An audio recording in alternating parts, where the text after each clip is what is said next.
Good morning students. Higher mathematics unit 6 जो कि 6 number की यूनिट है और बहुत ही मजेदार टॉपिक्स इसमें शामिल किए गए हैं।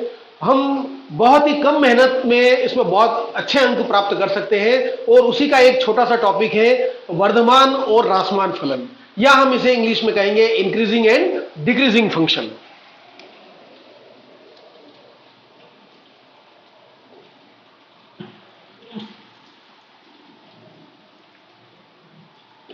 इंक्रीजिंग एंड डिक्रीजिंग फंक्शन, वर्धमान और ह्रासमान फलन। हम इस छोटे से वीडियो में बहुत अच्छी तरीके से यह समझेंगे कि वर्धमान और ह्रासमान फलन होते क्या है, क्राइटेरिया क्या है इनको फाइंड करने की कि कौन सा फलन वर्धमान होगा और कौन सा फलन ह्रासमान होगा। साथ ही वर्धमान और ह्रासमान फलन की प्रकृति क्या होती है, इन विभिन्न उदाहरणों के माध्यम से हम इनको समझने का प्रयास करेंगे। मेरे साथ अंत तक इस वीडियो में बने रहिए। हम एक एग्जांपल लेते हैं, fx is equal to x square. बहुत ही जाना माना उदाहरण है fx is equal to x square. हम जानते हैं कि ये एक परवलय का समीकरण है और इसका जो ग्राफ हमें प्राप्त होता है, ग्राफिकल रिप्रेजेंटेशन जो हमें मिलेगा वो पैराबोलिक इक्वेशन होती है और परवलयाकार प्रकृति का हमें प्राप्त होता है। तो fx is equal to x square की जब हम बात करें,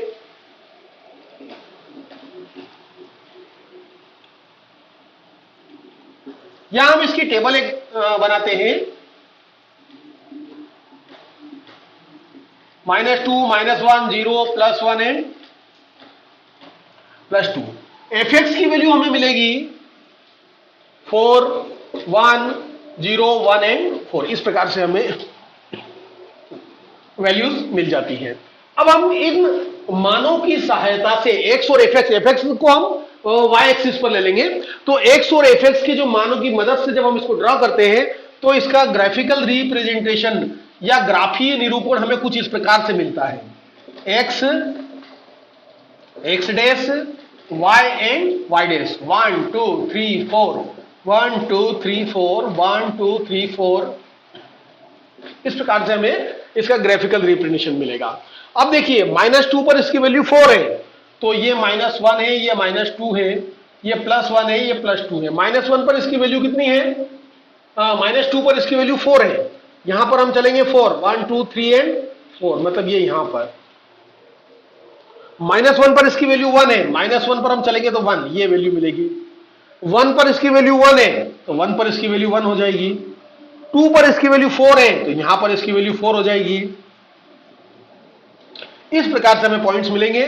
जब हम इनको स्मूथली मिला देते हैं तो इस प्रकार से हमें एक आकृति मिलती है और ये एक पैराबोलिक आकृति मिलती है। fx is equal to x square हमें मिला। अब हम इस कर्व को थोड़ा सा ध्यान से देखें, हम इसका अध्ययन करें तो हम ये पाते हैं कि जैसे यहां पर ओरिजिन से लेफ्ट साइड की हम बात कर रहे हैं, ओरिजिन से लेफ्ट साइड में हम जैसे जैसे हम इसकी वैल्यू बढ़ाते हैं वैसे वैसे y की वैल्यू डिक्रीज होती है, y की वैल्यू कम हो रही है। देखिए यहां पर वैल्यू -2 है, कम है, लेकिन y की वैल्यू कितनी मिल रही है, 4। वैल्यू हमने बढ़ाई, -1 पर आ गए, लेकिन उसकी वैल्यू कम हो गई 1। लेकिन ओरिजिन के उस साइड हम बात करते हैं तो x की वैल्यू जब 1 हुई तो y की वैल्यू हमें 1 मिली, लेकिन x की वैल्यू जैसे ही हमने बढ़ाई वैसे y की वैल्यू भी बढ़ रही है। इसका सीधा सीधा सा मतलब यह निकल रहा है कि x इज लेस देन 0 पर और x इज ग्रेटर देन 0 पर। x is less than 0 that means हम इधर की बात कर रहे हैं, x is greater than 0 that means हम इधर की बात कर रहे हैं। तो x इज लेस देन 0 पर यह फलन fx is equal to x square on r ह्रासमान अर्थात डिक्रीजिंग फंक्शन होगा। और x इज ग्रेटर देन 0 पर फलन fx is equal to x square on r वर्धमान या इंक्रीजिंग फंक्शन होगा। बहुत आसानी से हमें यह समझ में आ रहा है कि जैसे जैसे हम x की वैल्यू बढ़ा रहे हैं, यदि fx की वैल्यू भी बढ़ती है, यदि y के मान में भी उत्तरोत्तर वृद्धि होती है, तो हम कहेंगे कि वो फलन कैसा है, वर्धमान फलन होगा, इंक्रीजिंग फंक्शन होगा। लेकिन यदि हम x के मानों में बढ़ोतरी करें और y के मानों में कमी होती जाए, तो वो फलन कैसा कहा जाएगा, ह्रासमान फलन या डिक्रीजिंग फंक्शन कहा जाएगा।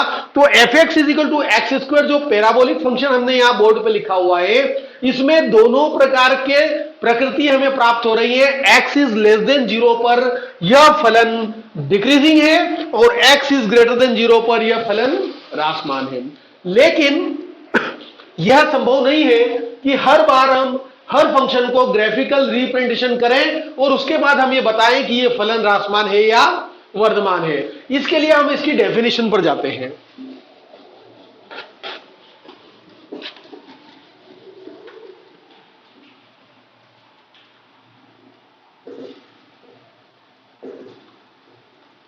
यदि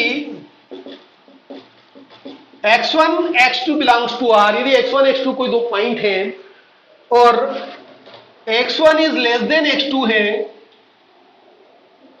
implies fx1 is less than fx2 है, तो फलन fx वर्धमान कहा जाएगा या इंक्रीजिंग फंक्शन होगा। इसी प्रकार यदि x1 is less than x2 है but fx1 is greater than fx2 हो, तो इस प्रकार का जो फलन होगा fx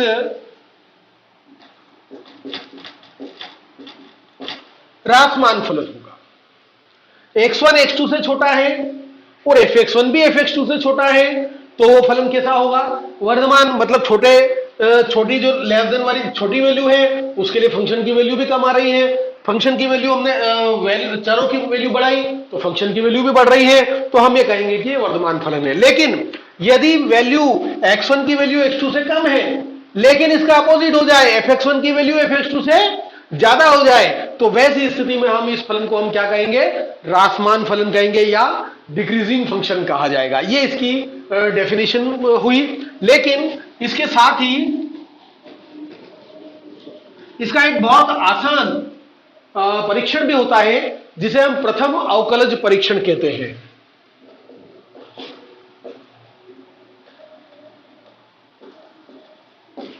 प्रथम अवकलज परीक्षण। प्रथम अवकलज परीक्षण में यदि f' इज ग्रेटर देन 0 है, तो फलन fx R पर वर्धमान फलन होगा, वर्धमान फलन होगा। इसी प्रकार यदि f' इज लेस देन 0 है, तो फलन fx R पर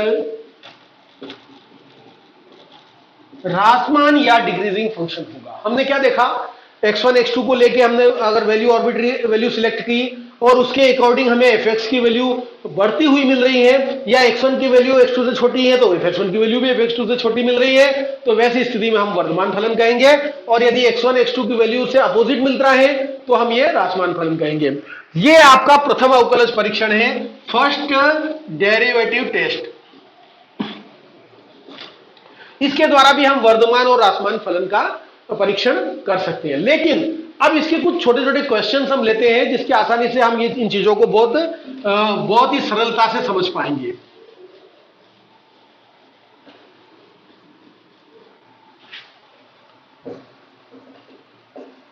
फलन fx is equal to 3x plus 17 R पर वर्धमान फलन है।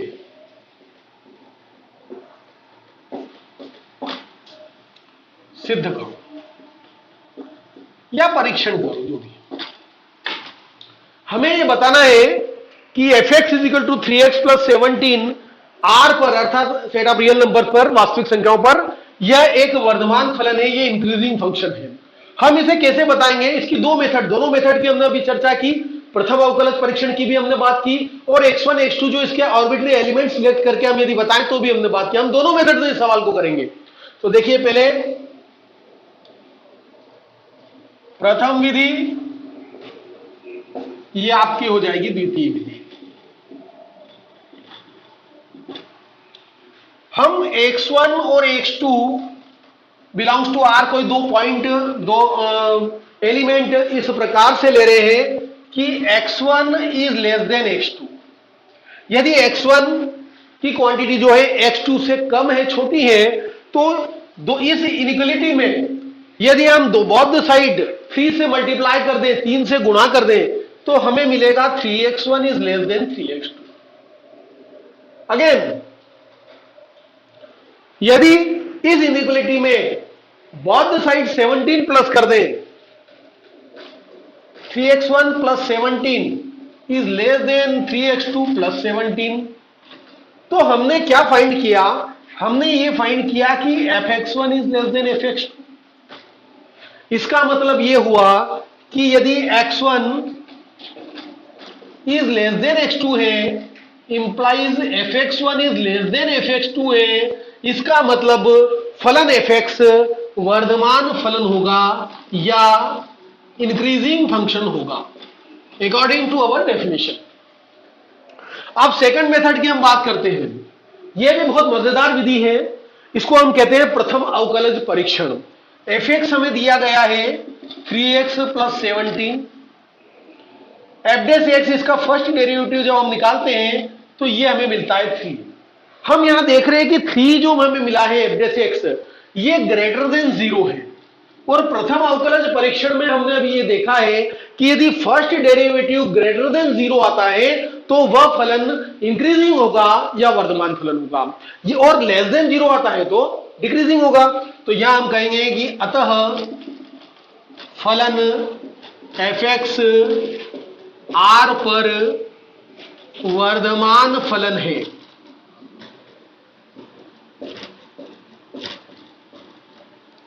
इस उदाहरण के माध्यम से हमने दोनों मेथड से इस सवाल को करने का प्रयास किया है।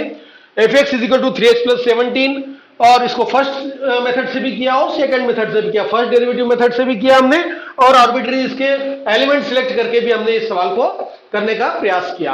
अब हम एक एग्जांपल और लेते हैं जिसमें हम इसके इंटरवल को स्प्लिट करते हैं और उसमें हम देखते हैं कि किस प्रकार से उसके वर्धमान और ह्रासमान फलन हमें प्राप्त होते हैं।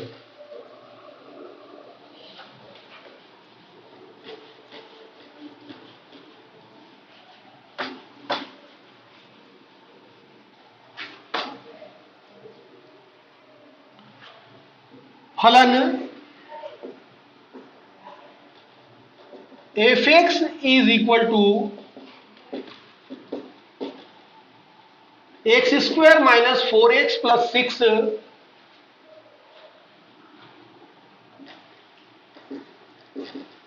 वर्धमान या ह्रासमान का परीक्षण कीजिए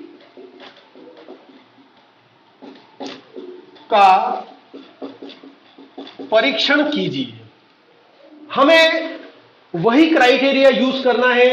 फर्स्ट डेरिवेटिव मेथड से बहुत आसानी से हम इसको सॉल्व कर पाएंगे।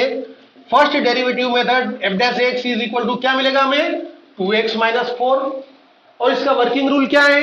f डैश x की वैल्यू को हम किसके बराबर रख दिया करते हैं?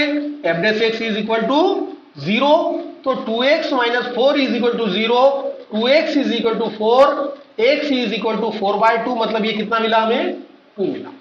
अब x इज इक्वल टू 2 मिला, ये क्या इंडिकेट करता है कि जब हम इसकी नंबर लाइन को इस प्रकार से डिवाइड करते हैं 0, यहां मिलेगा 1, ये 2, 3, 4, 5, अगेन -1, -2, -3, -4, तो यहां हमें x इज इक्वल टू 2, ये यहां 2 की हम बात कर रहे हैं, तो हमें इस प्रकार से दो इंटरवल मिल रहे हैं, एक तो ये और दूसरा इंटरवल इस प्रकार से।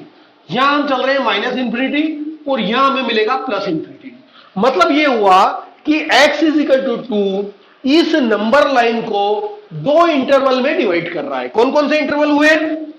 -इंफिनिटी से लेकर 2 एक ओपन इंटरवल हुआ, और दूसरा जो ओपन इंटरवल हुआ वो हुआ 2 से लेकर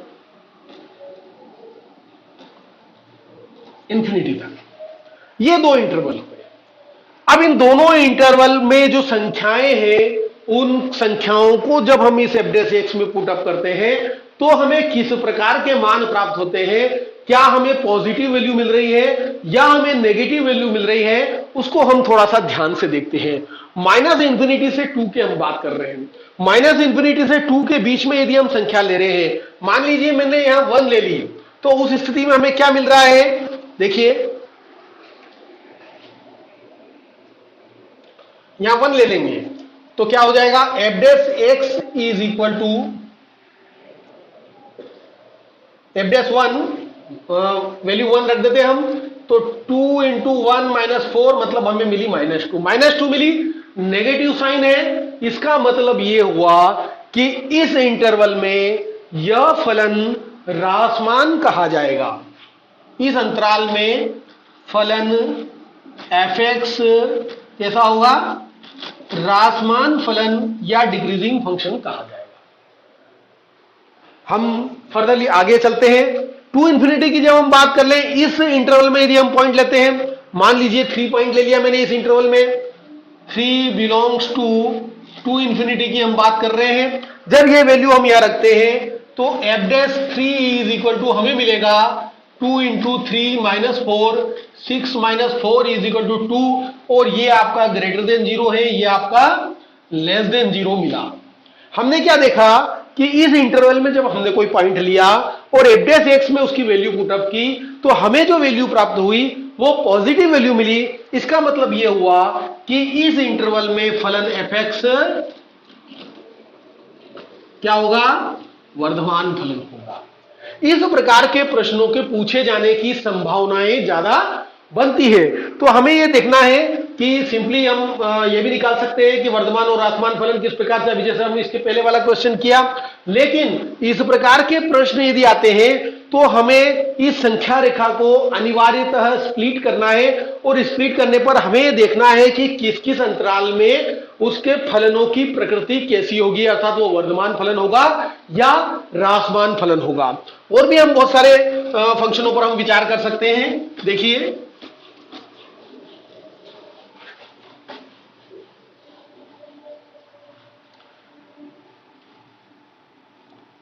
फलन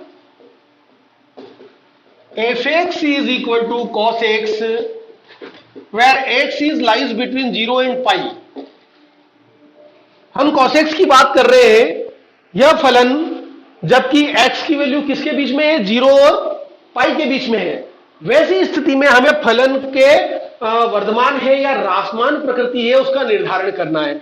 बहुत आसानी से हम कर सकते हैं कि 0 से पाई के बीच की बात हो रही है, इसका मतलब यह हुआ कि हम फर्स्ट और सेकंड कोऑर्डिनेट की बात कर रहे हैं, और फर्स्ट और सेकंड कोऑर्डिनेट में क्या होता है? f' की वैल्यू देखिए, f' क्या मिलेगा हमें? -sin x। cos x को हमने क्या किया? डिफरेंशिएट कर दिया with respect to x। x के सापेक्ष जब हमने अवकलन किया तो हमें f' की वैल्यू मिली -sin x।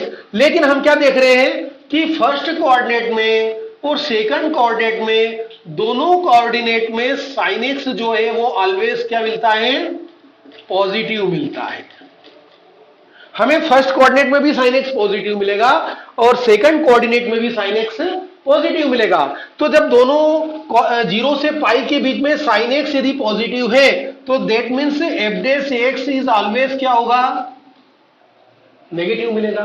और ये नेगेटिव मिलेगा, इसका मतलब ये हुआ कि ये f(x) is equal to cos x जो फंक्शन है वो 0 से पाई अंतराल में, where x is lies between 0 and pi, always decreasing function होगा। हमेशा 0 से पाई के मध्य cos x ह्रासमान फलन होगा। बहुत आसानी से हम बता सकते हैं। और ये जो क्वेश्चन है वेरी इंपॉर्टेंट क्वेश्चन है, कई बार पूछा गया है। तो मैंने 3 प्रकार के क्वेश्चनों की चर्चा की। इसमें एक 2 नंबर का क्वेश्चन भी है, एक क्वेश्चन ऐसा भी है जो 3 या 4 नंबर में से पूछा जा सकता है, और एक क्वेश्चन ऐसा भी है जो 3 नंबर का क्वेश्चन था। हमने तीनों प्रकार के क्वेश्चन जो इसमें प्रारूपिक रूप से जो टाइपिकल क्वेश्चन थे उनकी हमने चर्चा की। इसी के आधार पर जो बहुत सारे क्वेश्चन हमारी एनसीईआरटी की बुक में एक्सरसाइज में दिए हुए हैं उनको आप आसानी से सॉल्व कर सकते हैं। जय हिंद, जय भारत।